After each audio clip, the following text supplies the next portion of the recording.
వందే మాత్రం. నేను మీ journalist Navatha. Welcome to R political. Delhi elite వర్గాల్లో వణుకు మొదలైంది. 27 ఎకరాల విస్తీర్ణంలో వ్యాపించి వేల కోట్ల రూపాయల విలువైన ఢిల్లీ జింకానా క్లబ్ ను ఖాళీ చేయించేందుకు జరుగుతున్న ప్రయత్నాలు ఢిల్లీలోని ఉన్నత సంపన్న వర్గాలలో తీవ్ర కలకలం రేపుతున్నాయి.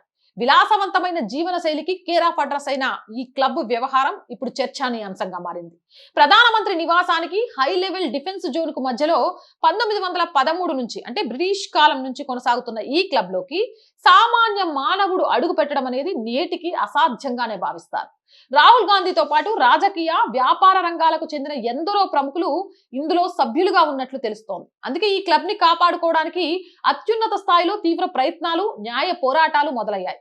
కపిల్ సిబాల్, అభిషేక్ మను సింఘ్వి వంటి దేశంలోని టాప్ న్యాయవాదులు కూడా ఈ క్లబ్ తరపుల రంగంలోకి దిగినట్లు సమాచారం.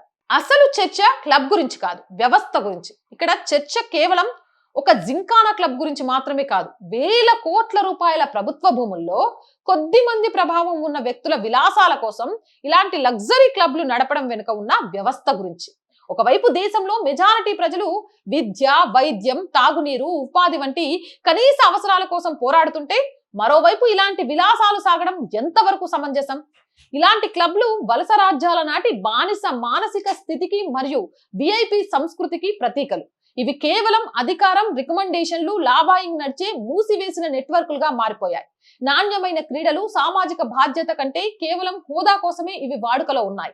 ప్రపంచంలోని ప్రతి పెద్ద దేశంలోనూ ఇలాంటి సామాజిక, సాంస్కృతిక క్లబ్లు ఉంటాయి. అవి ఆటలు, కళలు, సాహిత్యం మరియు నెట్వర్కింగ్ కి వేదికలుగా నిలుస్తాయి. కాబట్టి అసలు ప్రశ్న క్లబ్బులు ఉండాలా వద్దా అనేది కాదు, వాటి జవాబుదారితనం మరియు సమాజానికి వాటి వల్ల ఉన్న ఉపయోగం ఏంటి అనేది. ఒకవేళ ఈ క్లబ్లు కేవలం అధికారం, ప్రత్యేక అధికారులు ఉన్న కొద్ది మంది కోటీశ్వరుల కోసమే పరిమితమైతే ప్రజాస్వామ్యంలో ప్రశ్నలు రావడం సహజం. ప్రజాస్వామ్యంలో సంపద లేదా వైభవంపై ఎలాంటి నిషేధం లేదు, కానీ ఆ వైభవంతో పాటు సామాజిక స్పృహ, సమాజం పట్ల బాధ్యత కూడా అంతే ముఖ్యం. మీరేమంటారు? మీ అభిప్రాయం ఏంటి? కామెంట్ చేయండి. జై హింద్, జై భారత్. అండ్ రోజు చెప్తుందేనండి, R group of channels, R voice, R political, R Sanskriti, 3 మన ఛానల్సే. So please subscribe our channels. Content బాగుంది అనిపిస్తే లైక్ చేయండి, షేర్ చేయండి. మీ అభిప్రాయం ఏదైనా కామెంట్ చేయండి. అండ్ ఆర్థికంగా ఆర్ వాయిస్ కి చేయూతనందించండి. మీరు చేస్తున్న ఆర్థిక సహాయం వల్ల మాత్రమే ఈ ఛానల్ నడుస్తుంది. అలాగే సపోర్ట్ చేస్తారని ఆశిస్తున్నాం. ఆర్థికంగా సపోర్ట్ చేయాలి అంటే సబ్స్క్రిప్షన్ పక్కనే జాయిన్ అనే బటన్ ఉంది. 1 to 5 లెవెల్స్ ఉన్నాయి. ఏదో ఒక లెవెల్లో సపోర్ట్ చేయండి. స్క్రీన్ మీద గూగుల్ పే, ఫోన్ పేతో పాటు అకౌంట్ డీటెయిల్స్ ఉన్నాయి. మీకు తోచిన సహాయాన్ని అందించండి. వ్యాపార ప్రకటనల కోసం 8328 500 576 నెంబర్ని సంప్రదించండి. జై హింద్, జై భారత్.